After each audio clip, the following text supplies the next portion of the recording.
So we will start by putting our Substack URLs in the chat. If you want to say where you are in the world, that's super useful too, so we can see who's dialing in. This is usually like UK and Australia that come to these morning calls, and then the afternoon calls is more the US and the UK, maybe a bit of Europe as well. So yeah, so it's really nice to sort of have that balance and know who's here. So I want to be really careful what I say because I feel like the hero post thing is like blown up and people are like, oh, I've got to do a hero post and what does it all mean? And I've already got my about page and what do I do? So I just wanted to sort of bust some myths on it to start with. And just hold you guys in wherever it is that you want to put your information about what your Substack's about. So we'll start there. With the hero post, this is kind of morphed from what used to be the pinned post. So we used to be able to, and we still can, pin a post that was doing really, really well on Substack. So it would be one that would have had a lot of views or a lot of comments or one that we were particularly proud of. And the idea behind doing that was that people who were new to your Substack platform and came via the desktop, so had a look on the website, would see that post pinned. So it didn't matter where it was in your timeline, they would see it front and center, and then they could get a bit of a flavor about your writing, your creativity, what it is that you share. So with that, obviously, the design of our Substack websites has morphed quite a bit. I would say, even a year ago, you would land on someone's Substack website and it was like a magical mystery tour. And we had time for that, right? We were just like, yeah, I'm on Substack. There's lovely writing. I'll wander over here. This is really lovely. Like we had time to get a bit of an essence and a bit of a sense of what somebody was writing about. We would maybe read 2, maybe 3 posts from people. So the pinned post was a good place to start usually. And lots of us did this. We were like, this is a pinned post. This is what you might like to read. Specifically thinking about new subscribers. So a new subscriber might come over from something before notes existed. They might read something and then they might read your pinned post and then they might read something else.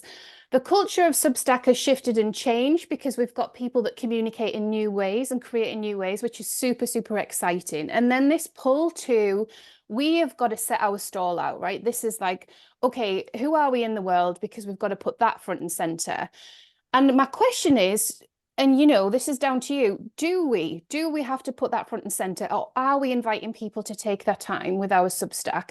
We've already got our about page, so we're talking specifically about the post that might be pinned or might be our hero post, which is also pinned, which might have a photo of our face on and might be describing a bit more about what we're doing here.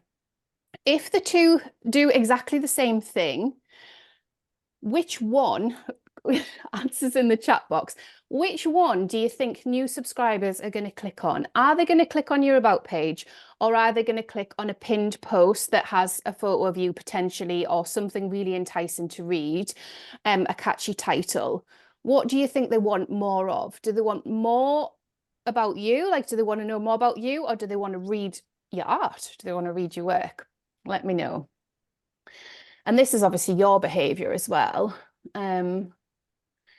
Great. Oh, this is lovely seeing everybody's pin post first. If the image is enticing, yes, and we've got a workshop coming up about images and visuals. Pin post and photo. So we want to see the photo of the person.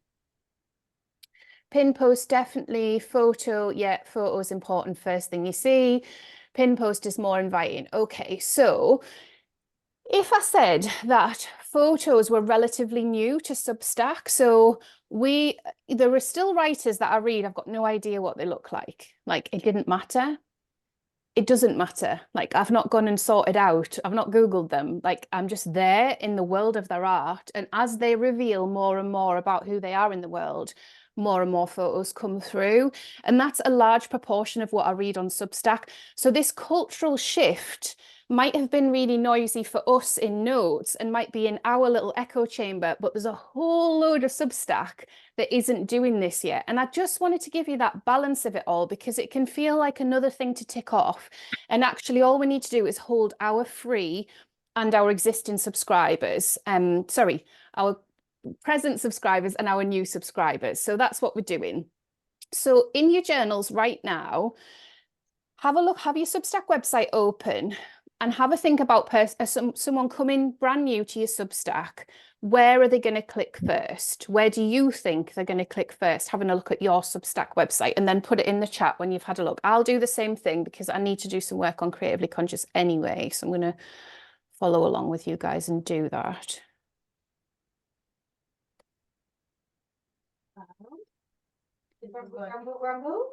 If you guys have got, could you mute yourselves if you're not muted? That would be amazing. Thank you.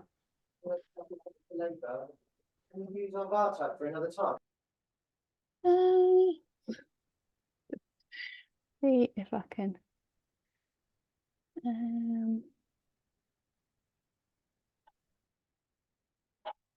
Thank you so much. That's fab. Okay.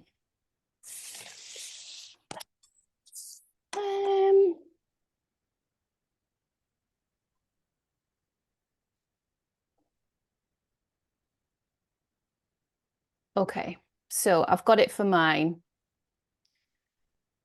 Because there is no photo of my face on Creatively Conscious, and that is purposeful at the moment. I haven't quite decided what I'm going to do, but there are two really striking images and really striking titles, and I think that's where people would go. I think they would go in either of those two pieces, and then probably my about page afterwards. So remember, we can link to our about page anywhere. Like there's a URL that is to your about page. So you can put that at any point in your writing, in any of your pieces. You can direct people there. You can remind people about who you are. If you tighten it up, if you add more to it, you know, pop it in one of your posts. Maybe do it once a month, maybe do it twice a month. Have a little think. Right, I'm going to have a look at, see what you guys think, where people would go. Start here, highlight Kate, thank you. Pinned post, what you can expect from me on here, Raj says, right.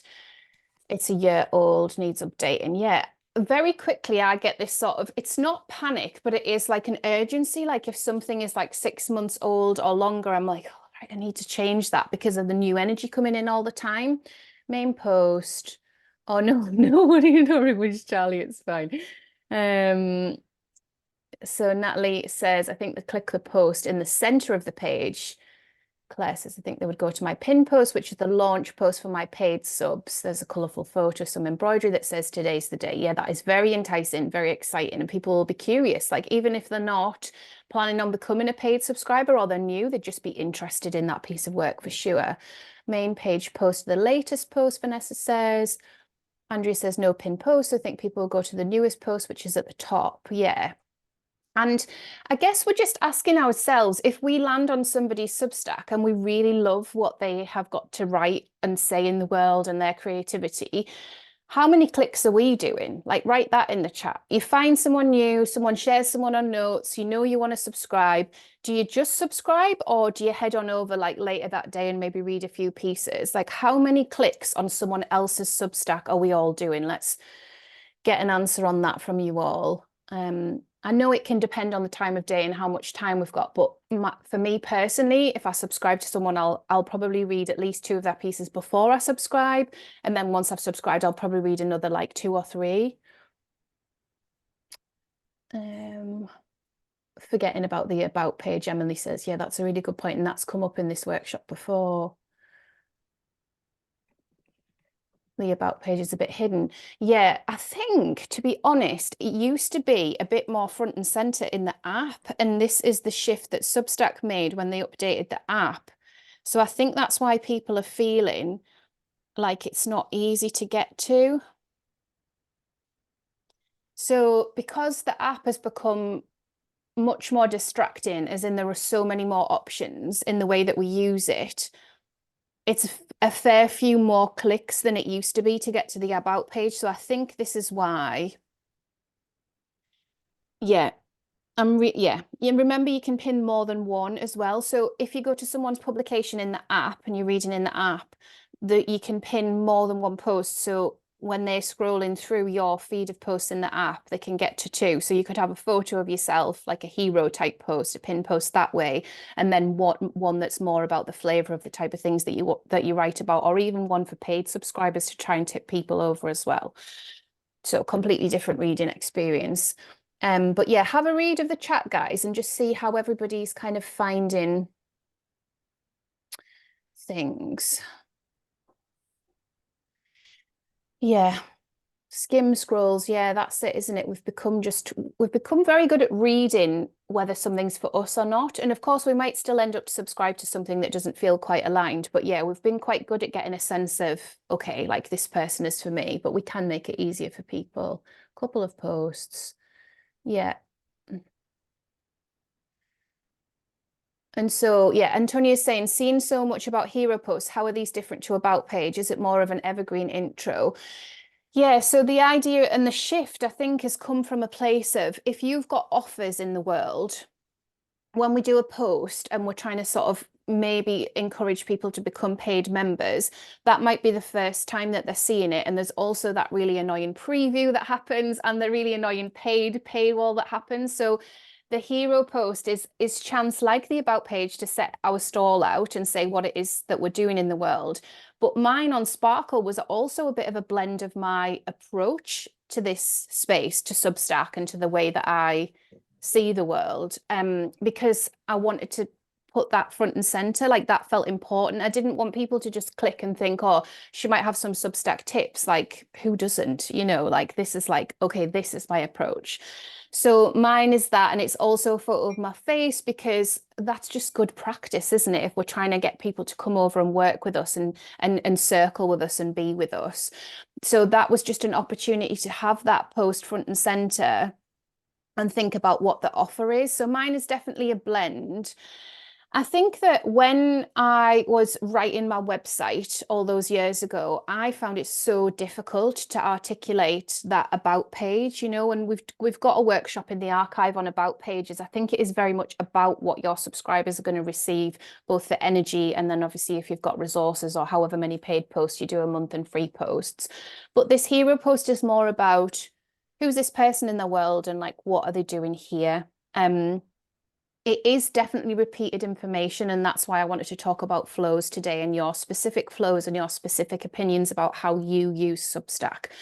We're all going to have a completely different way of using Substack, but there will be, if you set your energy out in a specific way, you will be attracting the people that are going to use Substack in a similar way to you, so you can kind of guide them through.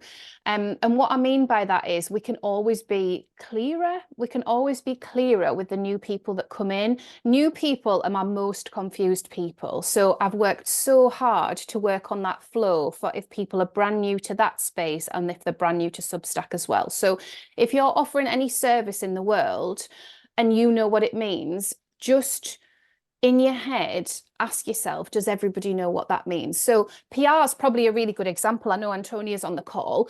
PR, like what is that? Public relations? What does that mean? Like, what is that? Like, what is that all about in the world? Why is there a person on Substack who does that job? Like, wow, I'm really fascinated. So we're coming to our Substacks with this fascination of the search for more. So we're going to take our free new subscriber and we're going to take them on this little journey to becoming paid. And we're going to try and work out what that timeline is and how we can hold them in that, accept that sometimes it's longer and sometimes it's shorter, depending who the person is, and just give ourselves that space to go, okay, once they're in, where are we taking them? So we're going to draw a little roadmap now. It doesn't matter if you've got a hero post or not, just have in the back of your mind, is it something that I want to do?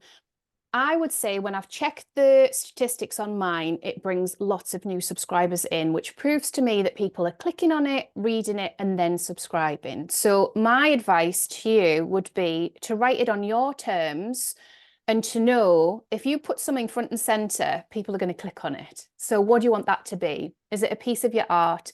Is it a 5 top tips? What is it for you?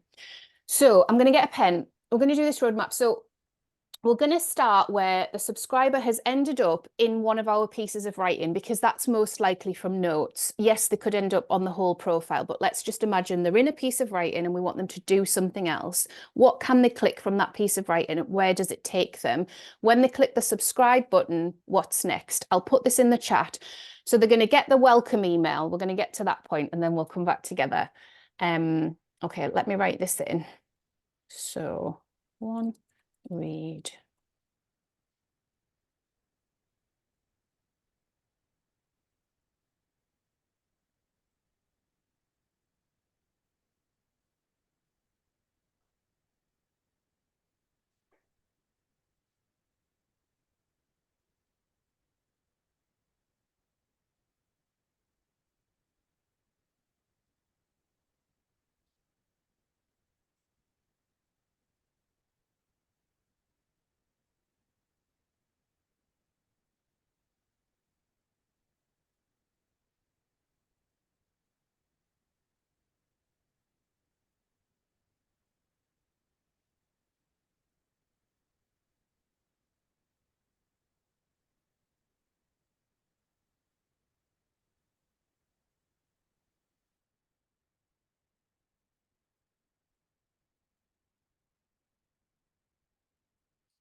Okay, so hopefully you guys have got that. I'm just going to show you. This is what I'm doing, and you could do this later if you want to, or if you're watching the replay and you've got post-its, feel free. So I'm trying to map out for all of you what you genuinely think happens with somebody's subscriber journey. So we've got that they're reading a post and they subscribe for free, they get the welcome email, and then they're going to read something when you send something. You know, we've got their email, so they're going to get that. That's going to go into the app. And I've got that they're going to read one more thing. And then my question to you is, at that point, are they going to pay to subscribe? Like, that's my next question to you. So how many pieces are they going to read? Is it forever? Is it, oh, actually, you know, on average, yeah, I think maybe people like read about 6 pieces and might pay. Like, have we got any idea so far on our Substacks what we think the energy is of paid subscribers coming in? Or do they make the decision here? Are they making the decision in the post and as part of the about page, hero post, whichever it is, and the welcome email? And then in that sequence, do they pay? Which one is it? Put it in the chat if you've got any clue or if you've got a sense of what's happened so far. If you haven't got paid turned on, don't worry. We're just thinking about this subscriber journey, and then we're going to circle back. If you're not offering paid, it doesn't matter. It's just really about trying to better understand our subscribers and the flow that they go through. Okay. Sorry, Raj. So yes, the idea is you're trying to work out what is already happening, and then we're going to direct it into what we think, how we think we can hold them better, how we can improve that flow for people. So Joe says, I find that the interface with notes versus web is confusing, and there's a big difference in how people interact. Yes, I'd agree. Lots of Substack writers on notes, primarily Substack writers on notes, not readers, although writers also read. So Kate says, I would have thought people would only pay if they want something they can't currently access, like the rest of the post or a Zoom meeting. That's my behavior anyway. Good to know. Raj says, I've had a few people get to know me on a free for a while and then go paid when they want to go deeper into seeing my process. Right, so that's great. So we're getting a bit of a sense of what's happening there. If we return back to the journaling, and I'm just going to answer Vanessa's question before we do. So Vanessa's saying it's really hard on Substack because of the navigation, you know, the tools of mass distraction. I am going to say that, and I'm really conscious of it currently now because of the amount of Substacks that we've all started supporting and that we're subscribed to. There's notes and chat, and obviously there's the app and the different website interface for sure. It's really complicated. The hero post versus about post feels like it could be another same yet different. So I'm tempted to do a hero post that's exactly the same as my content on my about page, or is that more confusing? No, I would say you can track the two, right? So you can try and see if there's a way you can fathom out through flow what people are doing, their behaviors. So when you go into, and we've talked about this before, when you go into your subscribers, you can click on an individual subscriber and see the flow of everything that they've read. So I started looking at this about a year ago to better understand when people decided to pay over on Creatively Conscious. And then obviously when I launched Sparkle, there was a strategy behind launching Sparkle where I would try and kind of better understand how that was going to hold people and what that was going to be. So have a look at that if you've got your Substack open. So the benefit of making a hero and about page is different from one another. Again, it's people getting to know you on a deeper level. So I would say don't worry about it too much. If you've got time, it's the opportunity to guide people through your Substacks. Like, here's my most read piece. Here's my community chat introduction if you've got one. I'll show you some examples in a minute, but it's just that, remember, people are skimming. There's so much skimming going on. Like, we know what an about page is, so we're skimming down to the bit that's interesting to us, or something stops us in our tracks, like an image or a quote or something. So yeah, we've got to presume people are skimming. So back to this flow, we're just trying to work out where people go, and then when they go into paid, if we've got paid switched on, but also how that fits with our cadence. So if someone subscribes at the start of the month as a free subscriber, how many times are we talking to them throughout that month? How many spaces are there for interaction, for conversation, for them getting to know us and our Substack and our community within that month? Just make a little note if you know how many write in a month, or if not, go into your archive and then you'll see how many you wrote last month and just put that as the average. Right, I'll put that in the chat.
Great, okay. If you want to share in the meeting chat, all the chats. You want to share in the meeting chat how many posts you have for a free subscriber to read in a month, feel free to do that. And then I've got chats as well. Okay. Yeah, so there are lots of spaces to hold people on Substack, but there are also at the same time opportunities for there to be a lot of noise and people to feel like, I can't keep up. I don't feel part of this. Like, it's too much, right? So it's hitting that sweet spot between holding the door open and saying, we're here and you can come chat. And also that kind of space of people are really busy, they're on with their lives, like maybe a post is enough, maybe one or two posts is enough, and that's going to build up over time. And then they might decide when you next put your information out about your paid offering to come on in. If it's 6 months between them reading your about page or a hero post and you reminding them that you've got a paid for offering, you'll probably see quite a lot of conversions because there's a lot of value been built up in that time, and they'll have forgotten what it was that you offered for paid at that point of making the decision whether they're going to be free or paid, which is quite early on. They've got to press the subscribe button and make that decision. they don't yet know, do they? So it's like that, giving them that bit of time and reminding them that there's also this paid offer without annoying them that it's like, well, I'm not here for that. So not everybody who subscribes to you is going to become paid. So Substack say anywhere between 2 and 10% of our subscribers is a great conversion. So you have to hold your free subscribers in your heart and on your Substack and know that some of them are just never going to convert to paid. And some of them, will, but it will take them a lot longer. So for you, it's what do you think? What do you think for your specific Substack is going to happen? And this is just unique to you at this point. Like, genuinely, what do you think? Don't worry about any sort of competitors or anything like that. Just you and the way that you hold your people and what's been happening so far. How long is it taking them? What is that energy like? The other thing that I should say at the point of when we're inviting people to subscribe and they can subscribe to paid, some people do, right? So we're not holding them in 6 months or a year or 3 months or whatever else. At that point, they're like, I want in, like, I'm ready, and they are brand new people to our community. And that's wild. I've not seen that anywhere else on the internet. I mean, maybe it exists, but on Substack, it feels very real and very generous and very beautiful. And yeah, I just think that's an opportunity, isn't it? There's always an opportunity where people are going to cross over into the paid space. I'm going to share my screen and give you a couple of examples, and then we'll do some more journaling. Okay. So here's lovely Ellen over at Follow Your Gut. She's very active on Notes. She's only been on Substack a little while, but she's very good at the internet. And the reason I wanted to use Ellen as an example is because Ellen has been championing this hero post idea, and lots of people have been really excited by it and stuff. And she's done a really beautiful thing here by saying, follow your gut and start here. So our Substack is called Follow Your Gut, but she's also inviting us to start here. She's saying the who, what, why, and how. So we're really clear. This is going to be about Ellen and Ellen's journey and this publication, and this is where I start if I'm brand new. And then we can also see, because of the images that she's used, that there's some art going on. So yeah, it's very easy to see there's something artsy going on in Ellen's Substack. So that's that one. I always use Emma Gannon as an example, but I do think she's an amazing example. This is Emma's hero post, and she's inviting us into the community. Introduce yourself and say hi. So I've covered this before in the Sparkle workshops. I think intro threads are absolute Substack gold, because you get a new subscriber over to an intro thread. They can see who else is in the community. They can recognize, oh, that person's a bit like me. I feel really safe here. I feel really warmly welcomed. I'm really excited about staying here. And it's just that like bit where it's the opposite of a sort of social media follow. There's so much investment in that, in being able to like see who else is in the community and have that little chit chat and reply to people's comments. The very first intro post that I did, I think it was back in April last year, and it was like my most commented on post. It just went like absolute wildfire. And I still link to that in the welcome emails. The introductions have slowed down and dropped off to a certain extent. And I think the reason for that is there's too many and people feel too overwhelmed. So my plan, and I'll just give you my strategy on this, is to do a new one. So every 6 months, I'm going to do a new, because there's new people coming all the time. And I want people to feel like they're as welcome as the people that have been here for longer. So that's my strategy with that. So I'll replace the URL, and the old one will just sort of fall away into the archives. So yeah, I wanted to tell you about that. And then I've got lovely Sarah Robertson's Substack up as well.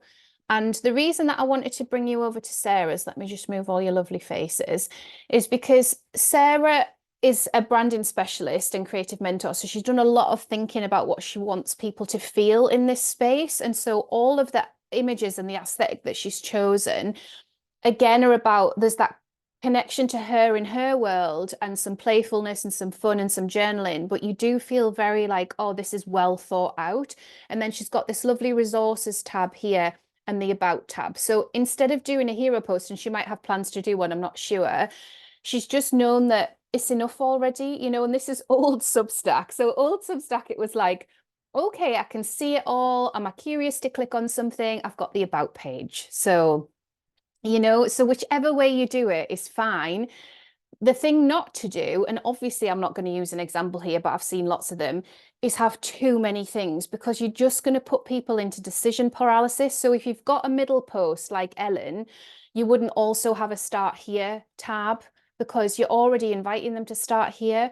People are scanning the whole of this page to try and work out where to go. So if you give them a split focus, they're just going to be like, I don't know anymore. So I mean, you could argue that Ellen didn't need this because there's the about page, but like I said, they've been doing really well and they do convert. So yeah, have a think about what's right for you with that. Over on Emma's, you've got that little nod to her being an author and her most recent book as well. So I'm not sure whether yeah, so she must have pinned that as well because that's 2023.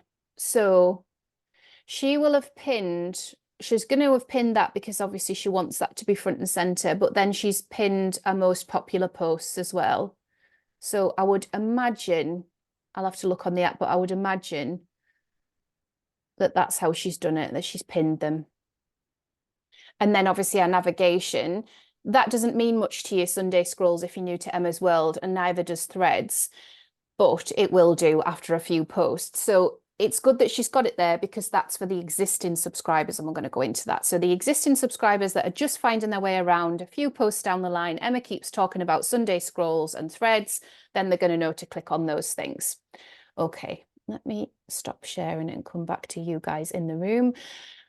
I don't want us to be put off by examples, but I just think it reminds us that there are creative ways with Substack. Like my whole essence is about staying creative and staying true to yourself. So Natalie, question, how do you format the homepage like this? So you want to go into your settings on your writer dashboard, and then you're going to go into website. They just call it website, and you've got 3 options on there. So you can choose which one, and you can see them all modeled, so you can have a play around with which one that you prefer.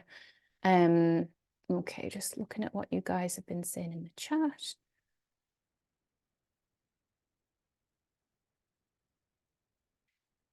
So Antonia is saying it's tricky because statistically so many of subscribers are still coming from email rather than Substack. I feel like I almost need to do an education piece on Substack for them. Yes, we do all the time because it's such a complicated medium. So you either share somebody else's education piece, which lots of people do. Like if you're not sure about Substack, watch this video. Or if you're not sure about Substack, like here's a great article on it. Or you say what it's been for you, because it does not translate. People are like, not another social media, I can't. And obviously we are all here going, this is great. We're having such a nice time. So however you can do it in a way that doesn't overwhelm them and feels true to you. So you might not mention the podcast and the video element. You might just be talking about, I host my writing on Substack, I host a membership there. These are the reasons why. The word Substack, again, people are like, well, I've sort of heard of it. Isn't it for writers? So there's so many myths to bust with people. You're almost better bringing them in and not mentioning Substack and then talking about the tech. So the tech who provide all of this, they're called Substack. They're a lovely team. This is what else they do. This is who else is writing there. So it could be a social media post. It could be something that you link to in your welcome email. I'd love to know from you guys how many people read the welcome email if you subscribe to somebody, because I just delete them. There's been maybe 5 that I've read. Like I'm already in, so I didn't really need the welcome, and that might be super personal, but I know there are a few people that do that. I think because they come into my email and my email is work focused, and I'm like, yeah, I've got that now. I'll just delete that. So yeah, I'd love to know. Let me know in the chat. Right.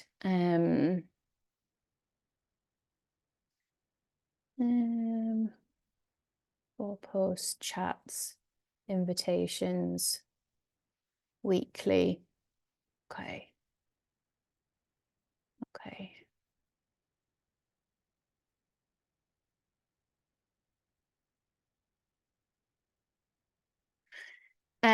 Elephant, yes, you can pin your most popular post as well, for sure, on your Substack website.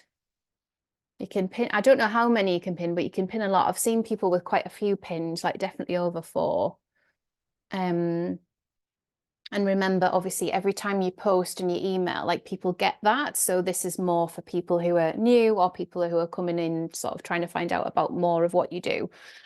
Okay, so going back to this piece here, and with everything I've said, I know I've given you a lot of information, but say if you're working on, let's just say for argument's sake, 5% of your free subscribers becoming paid. Given that you've now worked out how many times you write into people in a month, do you want to increase it, or do you feel like that's fine? Is that making sense to you? So for example, on Sparkle, my focus is on you guys. Like, so I will do free content, but I definitely don't focus on monthly. I focus on like seasonally. So it'll be within a 3-month period. I kind of map out where the free posts are going to be. So I've got a series called Stay Creative on Substack, and I think I'm on the 5th one. So I'm putting that together in a minute, but they're always really, really long. So there is stuff there for free subscribers, but I'm mainly holding you guys and hoping people want to come into this space because this is where the most value is. There are so many people talking about growth on Substack. And yes, like lots of people in unique ways, but it's like it just feels noisy if I do lots of that as well. So mainly I'm about holding you guys, and then obviously there'll be the odd invitation on chat. So about once a season on chat, and then I'll kind of map in these posts. So yeah, I mean it probably does work out one a month depending, but yeah, I'm not massively focused on it just because I've got a different feel to things. Over on Creatively Conscious, the balance is that I do 2 posts for paid subscribers. Sometimes one of those is a workshop, and then everything else that I feel like putting out is for free, but it's very much, do I feel like doing it or not? I just give myself that permission as an artist to go, do I feel like writing today? Yeah, cool. I'll write something. So it really depends on your driver. Like if your driver is towards more subscribers and conversion to paid, or if it's just towards paid, or if it, however that is. So try and work that out for yourself. Let me put that in the chat so it's clear.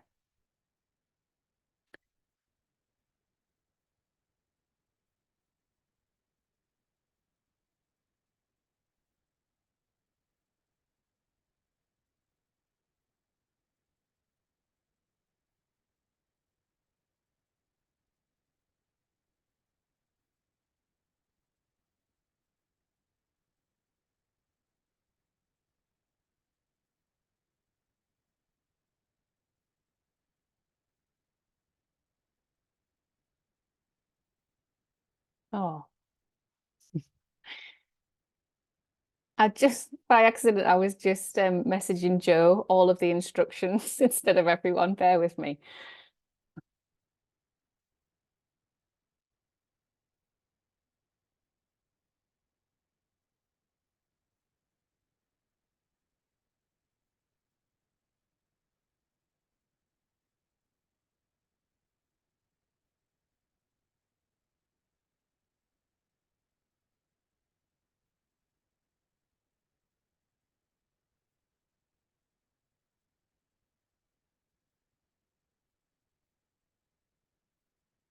So that's it, and we're going to do some work. What I want to ask you to do is just choose one thing to tighten up in terms of flow. So it might be to start to think about an intro post. It might be to look at your about page and be like, have I referenced one of my top performing posts?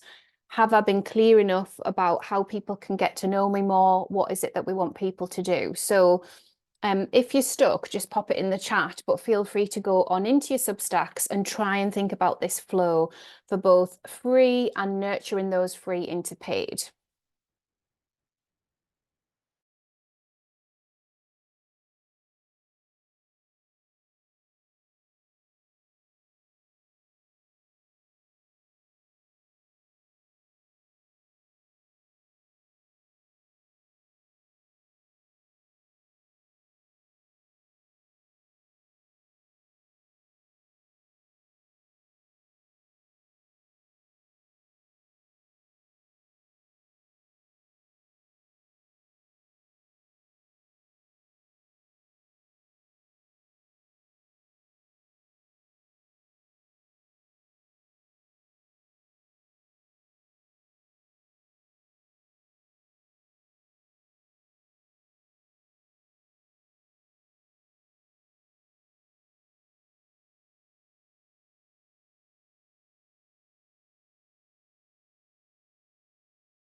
Okay, so feel free to keep working. I'm just going to share another couple of examples with you, and then I'll introduce our accountability thread that we're doing.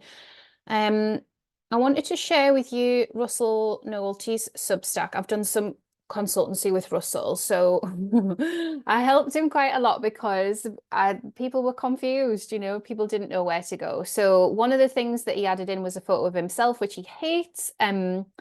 But I think it's perfect. It looks great. And along here, he had loads of different directions for people. So he's kept a start here. I would even, and I did say this to him, move that further along because as our eyes are scanning, we're like, well, do we go home? Do we go start here? Where do we go? So again, this one, new here or need help, here's how to navigate this publication. So he's got a huge publication. This used to be just a stock image, so I wanted people to know that it was him behind there. He's very active on notes, he's got a nice avatar, but I want people to see the real man. And then yeah, they can click here to kind of find the way around, and then he's organized things really well. He's done this before, we worked together anyway. So he's got some different organization of his different things that he offers. One of the questions that I get asked a lot is, how do you switch your Substack publications, like your subscriber paid and free on and off, and how do you manage your sections and stuff? So all you do is whichever Substack you've paid for or you want to manage your sections on, you've got to be on that Substack, and then you're going to go into manage subscriptions. So you're on their Substack, logged into yours, and you're going to go manage subscription. And then look, it's going to say I'm a free subscriber. And then this is everything that I am subscribed to. Now, I don't need to subscribe to Russell's fiction because I haven't got time to read it. So I'll turn that off. This is everything Russell puts out into the world. It's insane. I mean, look at all that stuff. It's a lot. It's a lot. So much of it. I mean, it's incredible, isn't it? Some of these he might have switched off. But yeah, podcast stuff. Just, yeah, so much for authors, so generous and incredible. So where was it there now? So if I wanted to unscribe, and I'm not in the app, then I can use that button, but I definitely don't. I love Russell's work. And then this is where I can obviously upgrade to paid as well if I need to. So you have to be on that publication, and then as soon as it's so confusing, as soon as you go on manage subscription in grey right at the bottom, that's what you're going to see. The other thing that I was going to share with you is this is my welcome email to paid subscribers on Creatively Conscious. So some of you are over there, so will have seen it, and some of you will be new, but I just wanted to point out some photos of our sort of allotment garden and some photos I've taken, and then looking for some direction. So I'm inviting people like, where do you want to go? I've got a contents page. I've got a cozy around the fire intro post. You can go to the full archives if you want. I've probably given them a bit too much here, but I give them a lot. So I might maybe cut one or two of these down now that I know people haven't got the capacity that they once did on Substack. But you can see all of the different directions I'm sending them in, hoping that they'll take one of those directions to get to know me better, because then they might be a paid subscriber for longer. If they've made a mistake, they might ask for a refund, and you want that. You want people to be like, oh no, this isn't what I thought. I'm always worried about stuff like that. So yeah, I just wanted to be really open and just share that with you guys. Right, let me stop sharing there. So where did we get to in that little bit of journaling? If you want to put it in the chat, and then how do you set that list up for people to differentiate what they subscribe to? It's sections, Natalie. So if you set up a new section, you get the option to import all of the subscribers that you have currently or import no one. Now, there are various different reasons you would do one or the other, but that's what it is, the sections. So if you look in your settings, you'll see sections. On settings on the far left, you'll see you can search. So if you're not sure, just remember the word sections and then type in sections. But yeah, it's in there. Kate's asking about chat and threads. I know. So threads existed before chat came in, and then Substack somehow like muddied all the language, so nobody really knows whether it's a chat or a thread. The only way to send a chat is to click on the chat. You've got to either be on your phone in chat, or you've got to go on the desktop and then you click. I always just click on the last chat, because if you click new thread, it's going to send an email. So yeah, chat, we know what chat is on the app, it's fine, but on the website version, it's wholly confusing. So yeah, Substack will hopefully fix that. It's fine. Is a thread just a conversation in like comments on an email? Yeah, it's like, so Farah does them a lot. It's like, here's a topic that I'm thinking about, few lines about it, let's all chat. And so It looks the same as just comments. It looks like a yeah, post, comments. I don't know. yeah. Is that, yeah, I can't I see a know, difference. and and I think it doesn't go into chat, so that's the main difference. But also, it just looks like an email. It just looks like a post, unless you say it's a thread. It's the So do they same. live in a different place? I mean, I wouldn't know. No, not unless you set them up to live in a different place. You would have to tag them or put them in a section, like Emma Gannon's. You know, when I put hers up, so she's got, I Yeah. think she calls them Tuesday threads. Yeah. So yeah, I mean, it's great, isn't it? It's great to have all these creative tools, but yeah, wholly confusing. And so many people have been like, oh no, I thought I was doing a chat and now it's a thread and that's an email and I didn't mean to send another email. So just be cautious with all of that stuff. I don't use threads. I don't feel I need to use them. I think I've got enough going on. So right, let me check how that all went for you. When do people get an email, Vanessa, saying for a note or a chat? I thought they didn't generate emails. On a chat, you can tick a button to say send us email as well. So this morning's I sent us an email as well, so people who were desperately scrambling for the link could find it really easily at the top of their email inbox. Or I'm just cluttering up their inbox and they already have the link, one or the other. But you don't have to tick that button. Notes will just be Substack's inbuilt social media network, but then now and again, Substack will send an email roundup, so that it's quite funny. It'll say new note from Claire Venus, but then like my husband's note will be underneath, and I'm like, oh, that's funny. I don't know, it's random, but yeah. So that's the only time that notes would be emailed out. They don't email any of that stuff out. Yes, okay, good. So guidance on whether to utilize chat or notes. So chat is how you hold your community, your subscribers. Notes is like the billboard, the social media of Substack. You want to be chatting with other writers. You want to be there chatting with your colleagues, being really generous towards other people's notes. If you've got something that you would like some eyes on, you can say that. If you've got some thoughts, some questions, just social media really, but for Substack. And sometimes, and this is why we do a thread on it, so we do a twice monthly thread on notes where we support each other's notes, because sometimes you can post and nothing happens. So yeah. Okay, so let me introduce the accountability space that I've launched. So we've done this once before in Sparkle, and because there are so many different places to go on someone's Substack, I wanted to try and just hold it so that you were really clear that you could have somebody who really took their time. So not someone that's going to skim and give you some random feedback, someone who feels that they have time to get your about page or to be sent your welcome email, which you'll have to like get their email address and do it that way. Or they can subscribe if they're not already subscribed and they'll get it automatically.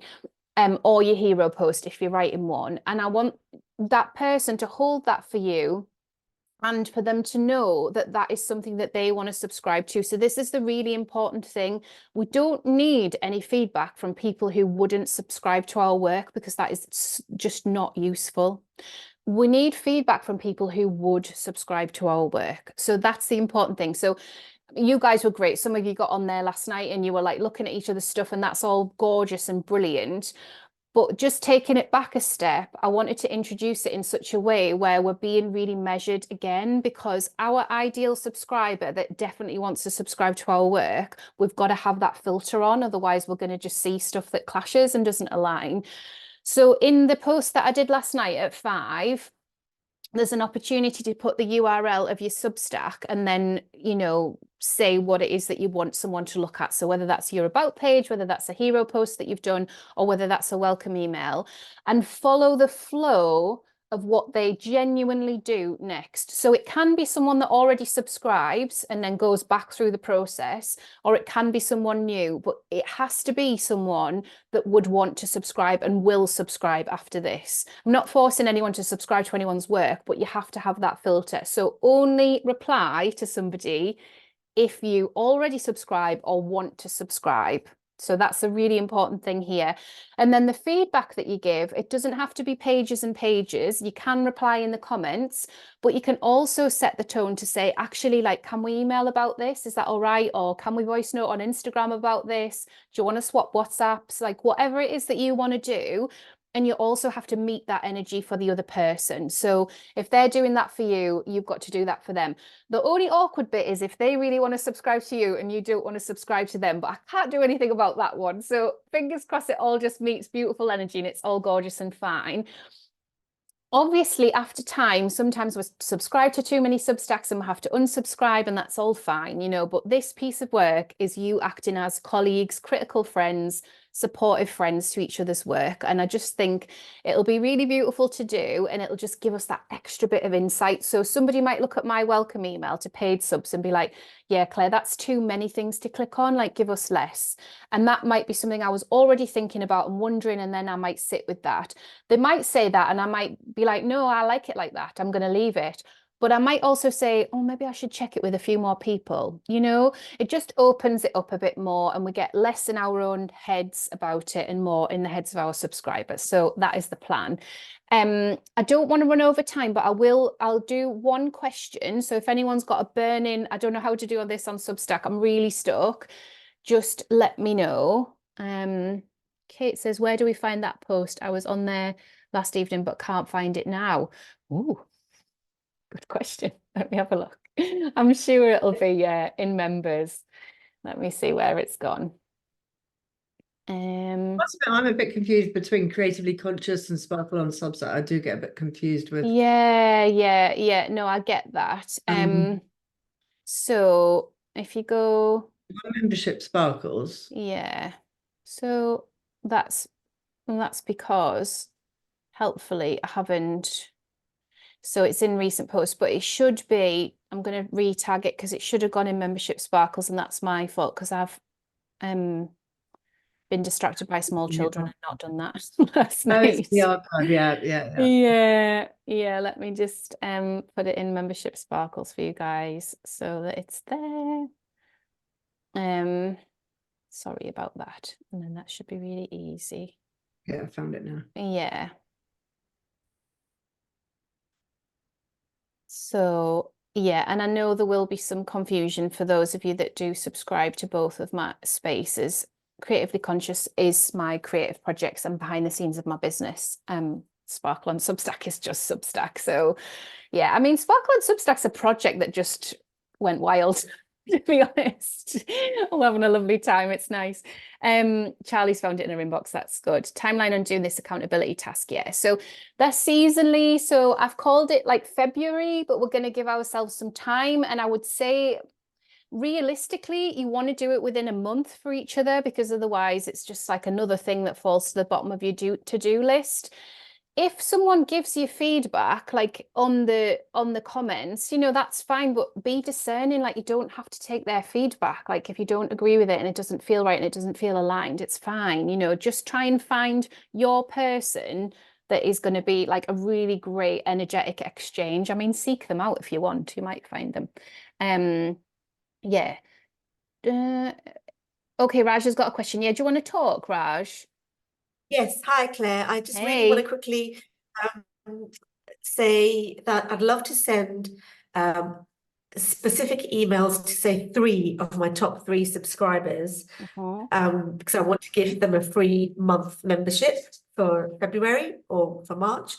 But when I go and start a new post, it gives me the option to send it to my entire free list or my paid list. But I just want to send it to like 3 people. And I can't quite see how I can just add just 3 people from my listing to an email. So the only option you've got is to go into subscribers and then use the filters. Yeah. So you can filter by the number of stars. So stars are to do with how engaged people have been in your Substack posts. So try that Yeah. first. I've done that before where I've gone, okay, like everyone that's got 5 stars over the last 3 months or something, like here's a discount for them. And make sure you do it as a coupon, because that'll contribute towards your list of paid subscribers that are actually classed as paid and not comped. So Okay. So yeah. once I've used the filters and I see the list of people in that you know, the filters show me the people that come up, then I can email just those people by Yeah, so clicking there'll on. be some boxes on the left-hand side. I wish I could show you, but I can't because of data protection. But Okay. on the left-hand side, when I open one-to-ones again, it'll be much easier. On the left-hand side, you can tick the boxes. And so you tick Right. that, and then it'll say email, and you press the email button, and then it's going to open up what looks like Okay. a regular Substack post, but I promise it only sends it to those people. I've done it loads and loads of Great. times. Okay, thank you so Last much. week I did it when I was putting the prices up, because I wanted to make sure that free, like all free, I was just like, right, all free are going to get it, and I'll get some unsubscribes, but it's fine. But there's a button Yeah. that says email, and then it'll just check the ones that you can see on your screen, and there's another button that says email all 101 or whatever it is. Make sure you press that Okay. one, so have a good look when it comes up, subscribers, Yeah. and then go for it that way. And then to